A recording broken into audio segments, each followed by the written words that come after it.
दे दो। ठीक है, वो भी जवाब दीजिएगा जो उन्होंने सोनिया गांधी वाले वो वीडियो का पूछा, क्योंकि आपने सतीश महाना वाले वीडियो पे सवाल उठाया, क्योंकि उन्होंने उस पर सवाल उठा दिया। लेकिन एक कार्यकर्ता जो जमीन से उठ के कभी सांसद विधायक बनने की ख्वाब देखता है, कई कई साल लग जाते हैं, लेकिन एक तरफ परिवार से शख्स आता है जो सीधे आते विधायकी का या सांसदी का चुनाव लड़ता है, ये तो अनफेयर है ना। आप एक ग्राउंड पे काम करने वाले कार्यकर्ता के बारे में सोचे, आप अपने बारे में सोचे कि आपको लगता है कि आप कभी पार्टी अध्यक्ष बन पाएंगे अगर परिवारवाद ही चलता रहेगा तो? हो गया, सवाल हो गया। अब ये जो वीडियो है ये न्यूज 24 ने डाला है, सतीश महाना जी वाला। आप दूसरे चैनल का नहीं, बात होने दीजिए कि बात होने दीजिए, बात होने दीजिए, ऐसे नहीं चलता तो हम उठ जाएंगे भाई। अगर आप बात नहीं, अपना एजेंडा चलाना, आप किसी और चैनल का वीडियो यहाँ ना चलाएं। नहीं, अच्छा चलिए, चैनल का नहीं चला रहा हूँ, सुन लीजिए मेरी बात, सुनिए आप मुझे बोले दीजिए। मैं कह रहा हूं ये हमने नहीं डाला है वीडियो, या मैं तो स्पष्टीकरण भारतीय जनता पार्टी से मांग रहा हूं कि भाई ये जो वीडियो चल रहा है, जो न्यूज 24 ने डाला है और चैनलों ने डाला है, क्या गलत है? उस पर FIR करवाइए आप।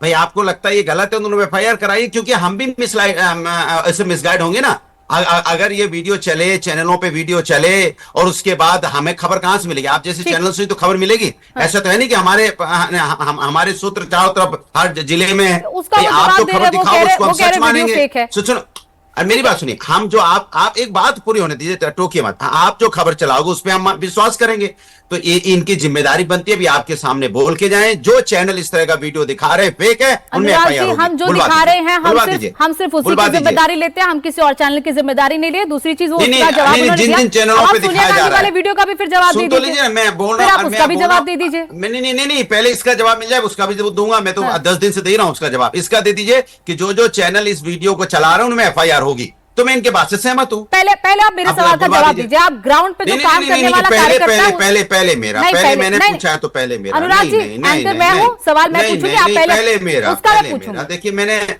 नहीं, पहले मैंने अब यही बात है ना कि आप उस सवाल को ही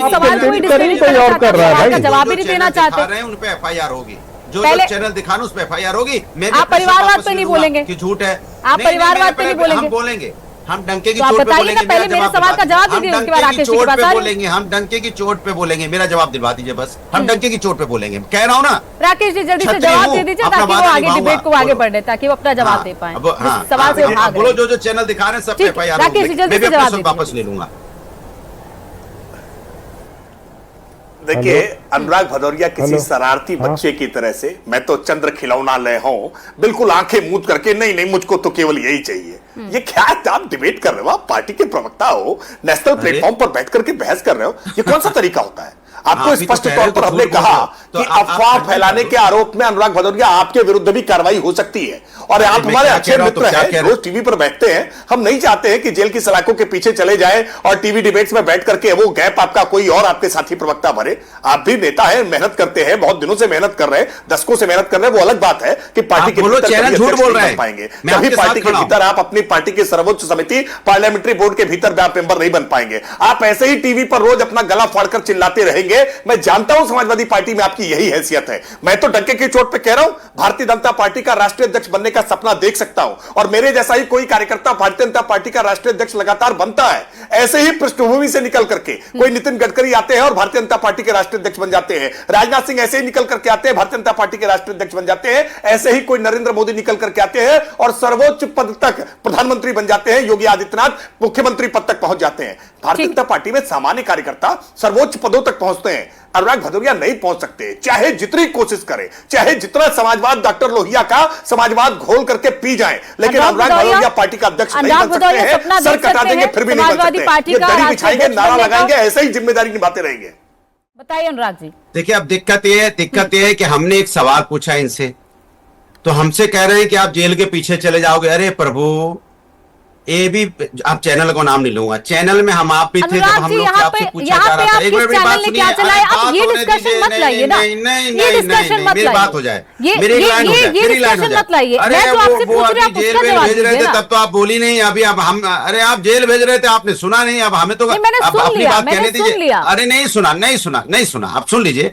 ये चैनलों पे, जिन चैनलों पे चलाया जा रहा है उनके बारे में नहीं बोल पा रहे हैं। हमने उन चैनल को देख के उन कोर्ट करके बोला है कि वहां पे ऐसा चल रहा है, आप FIR कीजिए, उसको उन लोगों को जेल भेजिए। तब आप उनको नहीं बोल पा रहे हैं। अनुराग भदौरिया को विपक्ष में है ना, तो जेल भेजना आसान है। चैनल आपकी क्रेडिबिलिटी का क्या होगा? अरे मेरी बात सुन, अरे मैं तो कह रहा हूँ चैनल की से मिल गया हमको, लेकिन मैंने तो आपको अनुराग भदौरिया आप तो स्वीकार नहीं करेंगे। अरे सुन तो लो मेरी बात, जिम्मेदार कोई भी चैनल किसी के कहने से इतनी बड़ी चीज चला देता है क्या? अगर चला रहा है तो ऐसे चैनल बंद हो जाने चाहिए। अरे तो अगर चैनल कोई का जवाब बाद में ले लीजिए उनसे, पहले सवाल का जवाब दीजिए। आप मेरे सवाल से मत भागिए। मैं ग्राउंड पे काम करने वाले कार्यकर्ता की बात कर रही हूँ, समाजवादी पार्टी के कार्यकर्ता की बात कर रही हूँ। आप उनके बारे में बात ही नहीं करना चाहते। चलाता है और हम लोग को भी गुमराह समाजवादी पार्टी जानबूझकर चैनल में सख्त कार्रवाई होनी चाहिए। अनुराग जी भी इस बात से पीड़ित है। अनुराग जी बाकी चैनल की बात मत कीजिए, आप हमारी बात कीजिए। जो मैं आपसे सवाल पूछ रहा हूँ, जवाब ले लीजिए। अनुराग जी जवाब दीजिए प्लीज। नेता के बारे में गलत चीजें चलाता है, किसी भी नेता के बारे में गलत चीजें चलाता है तो हमें भी उस चैनल से शिकायत है। ऐसे चैनल जो गलत चीजें चलाते हैं उनमें सख्त कार्रवाई होनी चाहिए, क्योंकि हम लोग भी गुमराह होते हैं, पूरा हिंदुस्तान गुमराह होता है। ये मैं डंके की चोट पे कह रहा हूँ। अगर आप कह रहे हो वो करानी एफआईआर नहीं करानी वो उनपे है। पहले आप बताइए, पहले आप बताइए, अब ग्राउंड पे काम करने वाला कार्यकर्ता ये सपना देख सकता है कि समाजवादी पार्टी का अध्यक्ष बनेगा? चैनल के इतने अगर वो चैनल गलत चला रहे हैं सख्त कार्रवाई अनुराग होनी चाहिए। जी अब आप जिद पे अड़ गए हैं कि इसी चीज पे ही पूरे डिबेट को ले जाना है। आप पूरा टाइम इस पे नहीं वेस्ट कर सकते ना। जो सवाल पूछ रहे उसका जवाब दीजिए। नहीं, चैनल कुछ भी चला देंगे, मैंने कमाल की बात कर रहे हैं। अरे अनुराग जी हम अपनी बात करेंगे ना, दूसरों की थोड़ी ना बात करेंगे। क्या बात कर रहे हैं आप इस चीज को प्लीज साइड में रखिए। आप पहले जो मेरा सवाल उसका जवाब साइड में नहीं रखेंगे, साइड में नहीं रखा जाता, हर चीज साइड में। तो आप उस चैनल से जाके जवाब मांगिए, आप उस चैनल से जाके जवाब, पूरे डिबेट को मत खराब कीजिए। आनंद विजय जी, बेरोजगारी साइड आप ठीक, आनंद विजय जी बार बार ऐसी बातें जब होती हैं जिस तरीके, एक मिनट मैं जैसे पूछ रही हूँ उनसे कि कार्यकर्ता जो ग्राउंड पे काम करने वाला, ये तो उसका मनोबल तोड़ता है। अगर एक पार्टी का अध्यक्ष खड़े होकर कह देता है कि परिवार के सांसद थे इसीलिए पार्टी नहीं टूटी है, तो जो नीचे से काम करने के ऊपर उठने का सपना देख रहा है वो तो कभी ये सपना देख ही नहीं पाएगा कि मैं कभी सीएम बनूं या फिर कभी पार्टी का अध्यक्ष बनूं। ये तो बहुत ही ऑब्वियस है गोनिका जी, लेकिन आप ये सोचिए कि उन कार्यकर्ताओं का की सोचिए, वो कभी सर्वोच्च पद पर नहीं आ पाएगा। और ये स्थिति, ये अखिलेश यादव ने बहुत साहसपूर्वक ये बयान दिया है। मैं तो उनका अभिनंदन करता हूं कि उन्होंने अपने कार्यकर्ताओं के सामने ये छोड़ दिया कि भाई देखो तुम इन पदों पर नहीं पहुंच सकते, और दूसरा तुम पर हमें बहुत अविश्वास है। अगर उनके परिवार के बजाय कोई और किसी और परिवार का सांसद होता तो वो टूट जाता। इंप्लाइड तो यही है ना उनके इस वक्तव्य में कि मेरे परिवार के लोग थे इसलिए हमारी पार्टी टूटने से बच गई। अब आप सोचिए जो 37 लोग हैं उनमें से इनके परिवार के 5 लोग हैं और बाकी मुसलमान सांसद हैं। बाकी सांसदों के दिल पर क्या बीती रही होगी, उनको क्या गुजर रही होगी अपने अध्यक्ष के इस बात को सुन के कि ये सब लोग कभी भी बदल जा सकते हैं। वो तो हमारे परिवार के लोग हैं जिन्होंने पर्याप्त संख्या बल न होने के कारण वो हमारी पार्टी में बचे हुए हैं। ये तो कार्यकर्ताओं पर अविश्वास जैसी बात है। मुझे लगता है कि राजनीति में इस प्रकार का दुस्साहस करना उचित नहीं होता है, क्योंकि इससे कार्यकर्ताओं में गलत संदेश जाता है। अब उसका बेस्ट उदाहरण आप अपने पैनल पर देख रहे हैं। समाजवादी पार्टी का एक कार्यकर्ता बैठा और वो किस प्रकार से उसको डिफ्लेट करना चाह रहा है। वो जाना ही नहीं चाह रहा उस मुद्दे पर। वो टीवी चैनलों के नाम लगा के एंकर बनने का प्रयास करते हुए दूसरे टीवी चैनलों पे ये होना चाहिए, आए बाएं साएं जितनी बातें हो सकती हैं सब वो कर लेंगे। लेकिन चूंकि उनके पास विचार शून्यता है, चूंकि उनके पास दूसरों पर आरोप लगाने के अलावा कोई तथ्य नहीं है, चूंकि उनके पास अपनी पार्टी के अध्यक्ष के बयान को डिफेंड करने का कोई तर्क नहीं है, इसलिए वो चाहते हैं कि ये चर्चा इस प्रकार से चले जिसमें अखिलेश यादव के उस बयान पर चर्चा ना हो। तो आप इसको देश की जनता ऐसा नहीं है कि नहीं समझती है, उत्तर प्रदेश की जनता ऐसा नहीं है कि नहीं समझती है। जो वोटर हैं वो भी समझते हैं, जो समाजवादी पार्टी के कार्यकर्ता हैं वो भी समझते हैं, जो विधायक हैं वो भी समझते हैं, और जो सांसद हैं वो भी समझते हैं।